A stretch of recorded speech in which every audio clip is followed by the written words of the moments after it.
Okay so hey guys what's up. तो आज हम देखने वाले हैं कश्मीर की हॉन्टेड वीडियो। आई नो जो कुछ भी हुआ बहुत गलत हुआ कश्मीर में अभी रिसेंटली। आई होप जल्द से जल्द इन सारी चीजों का कोई सोल्यूशन निकले, लेकिन उससे पहले चैनल पे नए हो तो लाइक शेयर और सब्सक्राइब जल्दी से कर लेना। तो चलो स्टार्ट करते हैं इस वीडियो को और देखते हैं कि आखिर कौन सी वीडियो है वो। और पूरे रूम को मैंने अंधेरा कर दिया है, तो होप सो इस बार डर ना लगे देखने में। तो चलो स्टार्ट करते हैं वीडियो को।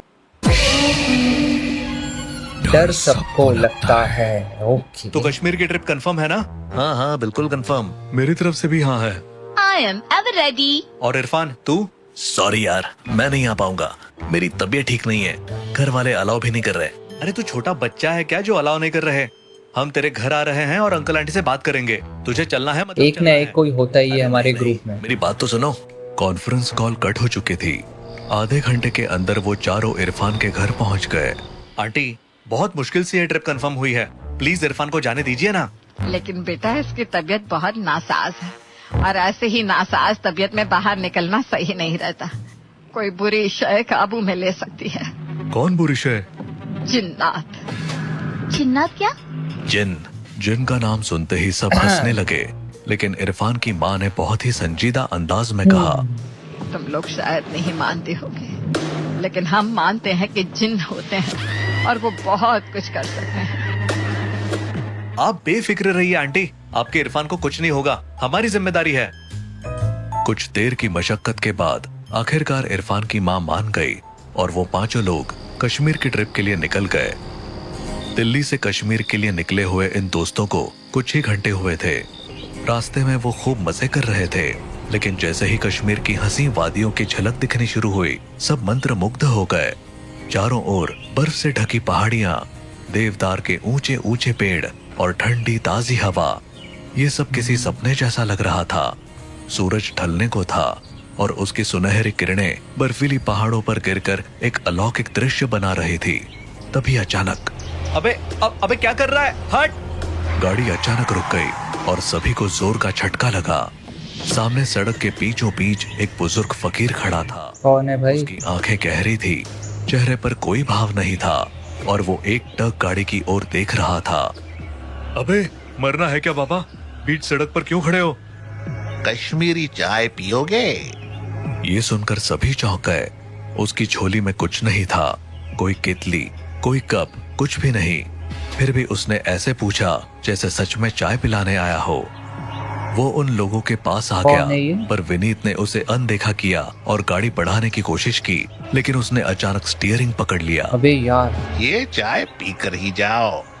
विनीत को गुस्सा आ गया और उसने झटका देकर फकीर का हाथ हटाया, लेकिन तभी न जाने कहां से फकीर के हाथ में एक चाय का कप आ गया। कैसे? उसने कप को आगे बढ़ाया। ये क्या मजाक है? इसके पास चाय कहाँ से आई? अरे बाबा, हम चाय नहीं पीते, अब हट जाओ। तभी वो फकीर अचानक रोने लगा और बोला,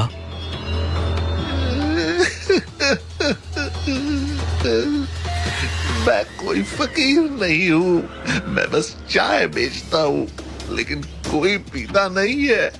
कोई मुझसे कुछ ना कुछ गड़बड़ है इस चाय में।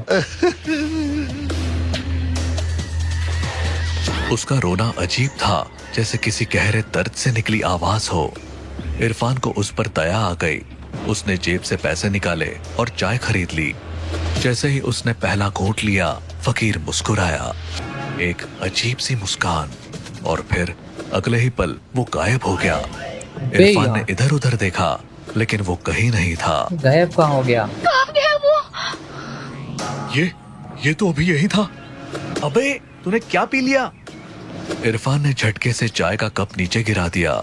फिर विनीत ने माहौल हल्का करने के लिए मजाक उड़ाना शुरू कर दिया। अबे इरफान, तू ऐसे ही किसी से भी कुछ भी लेकर पी लेता है क्या? तेरा बचपन में किडनैपिंग कैसे नहीं हुआ? सीरियसली? सबने हंसी मजाक किया और फिर गाड़ी आगे बढ़ा दी। आखिरकार वो होटल पहुंच गए और चेक इन किया। विनीत और इरफान एक कमरे में ठहरे, सुमित और गौरव एक में और प्रिया अकेले। सब सफर से बहुत थक चुके थे, इसलिए जैसे ही बेड पर गिरे नींद आ गई। रात के करीब 2 बजे विनीत की अचानक आंख खुली। उसे एक अजीब सी आवाज सुनाई दी, जैसे कोई उल्टी कर रहा हो। उसने देखा कि इरफान बाथरूम में था और बुरी तरह उल्टी कर रहा था। इरफान, तू ठीक है ना? जवाब नहीं आया। विनीत घबरा कर पास गया और उसने देखा इरफान खून की उल्टी कर रहा था। विनीत के पैरों तले जमीन खिसक गई। वो मेडिकल हेल्प बुलाने के लिए बाहर भागा, लेकिन जब वो मेडिकल स्टाफ को लेकर लौटा तो इरफान आराम से सो रहा था। बाथरूम में कोई उल्टी भी नहीं थी। कैसे हो सकता ये क्या है? हो रहा है? सर, शायद आपने कोई बुरा सपना देख लिया होगा। लेकिन विनीत को यकीन था कि वो सपना नहीं था, कुछ गड़बड़ थी, बहुत बड़ी गड़बड़। सुबह हो गई। होटल के लॉन में बैठकर सभी नाश्ता कर रहे थे। इरफान, कल रात तुझे कुछ अजीब लगा? अजीब? क्या मतलब? अरे, तू रात में खून की उल्टी कर रहा था ना, और फिर क्या बकवास कर रहा है, मुझे कुछ भी याद नहीं है। तू ठीक तो है ना? भाई इसके एकदम साथ बढ़िया लाइक कुछ महसूस गड़बड़ है। कुछ तो गड़बड़ है। नाश्ते के बाद सब घूमने निकले। पहाड़ी रास्तों से होते हुए वो एक ऊंची चोटी पर पहुंचे। वहां से नीचे का नजारा बेहद खूबसूरत था, लेकिन एक जगह एक टूटी फूटी लकड़ी की बाड़ लगी थी। उस पर लिखा था, आगे जाना मना है। अरे वाह, यहाँ से और ऊपर जाने का रास्ता, चलो देखते हैं। नहीं इरफान, वहाँ नो एंट्री का बोर्ड लगा है, जाने दो। अरे डरपोक, चल ले। इरफान आगे बढ़ा तो बाकी सब भी अनमने ढंग से उसके पीछे चल दिए। लेकिन जैसे ही वो उस बाड़ के पार पहुंचे, हवा अचानक भारी हो गई। पेड़ों के पत्ते जोर से सरसराने लगे। यहाँ कुछ अजीब नहीं लग रहा? मुझे बहुत डर लग रहा है, वापस चलते हैं। सुनो, ये कैसी आवाजें आ रही हैं? चारों ओर सन्नाटा था, लेकिन कहीं से धीमी धीमी फुसफुसाहटें आ रही थी, जैसे कोई बहुत सारे लोग धीमी आवाज में कुछ बोल रहे हो। अचानक हवा और तेज हो गई। पेड़ों की शाखाएं जोर जोर से हिलने लगी। फिर एक चीख गूंजी, एक भयानक खून जमा देने वाली चीख। सबके कदम ठिठक गए। सामने एक छायादार आकृति थी, पूरी तरह काली, मगर उसकी आंखें कौन है जलती यार? हुई लाल थी। सब दौड़ पड़े। उनकी सांसें तेज हो गई, दिल जोर जोर से धड़कने लगा। उनके पीछे सरसराहटें तेज होती जा रही थी। वो सब बमुश्किल होटल तक पहुंचे और दरवाजा धक्का देकर बंद कर दिया। शाम को सब लोग होटल के लॉन में एक बॉनफायर के पास बैठे थे। डर का माहौल था, लेकिन कोई कुछ बोलना नहीं चाहता था। आज का दिन बहुत अजीब था, हमें सच में यहाँ से चले जाना चाहिए। अरे यार, कुछ नहीं हुआ, ये सब वहम है। सच में? तो तूने वो चीखें नहीं सुनी? मुझे कुछ ठीक नहीं लग रहा। तभी सुमित उठकर अंदर चला गया। कुछ देर बाद अंदर से उसकी आवाज आई, इरफान, इधर आ जरा। इरफान उठकर तेजी से अंदर गया, लेकिन अगले ही पल इरफान की एक जोरदार चीख गूंज उठी। ये क्या था? चलो अंदर देखना होगा। सब क्या हो आकर गया? अंदर पहुंचे और जो देखा उससे उनकी रूह कांप गई। सुमित अबे छत से यार। झूल रहा था। उसने फांसी लगा ली थी। ये कैसे? कैसे हुआ? मैं यहाँ पहुंचा तो ये फांसी लगा रहा था। मैं कुछ कर पाता उससे पहले। तभी मरे हुए सुमित की लाश की आंखें खुल गई। तुम सब मरने वाले हो, कोई नहीं बचेगा। सबकी टांगे कांपने लगी और फिर अचानक लाश ने सिर घुमाया और हंसने लगी। अब सबके लिए वहां रुकना नामुमकिन था। वो दरवाजे की ओर भागे, लेकिन दरवाजे अपने आप बंद हो गए। दरवाजा खोलो, दरवाजा खोलो। भाई, ये बंद कैसे हो गया? अरे ये पूरा होटल खाली क्यों है? सब कहाँ गए? हम यहाँ अकेले हैं। अकेले नहीं, मैं हूँ, मैं हूँ।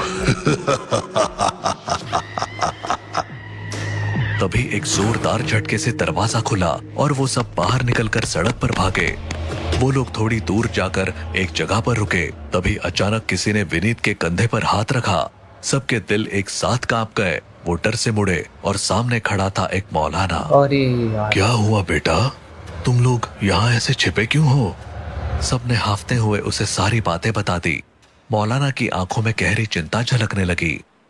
तुम उस जिन के जाल में फंस चुके हो। कौन जिन? इस एरिया में एक जिन है, वो जिसके पीछे पड़ जाए उसको जाने नहीं देता। मौलाना साहब, कुछ कीजिए, हमें उस जिन से बचाइए।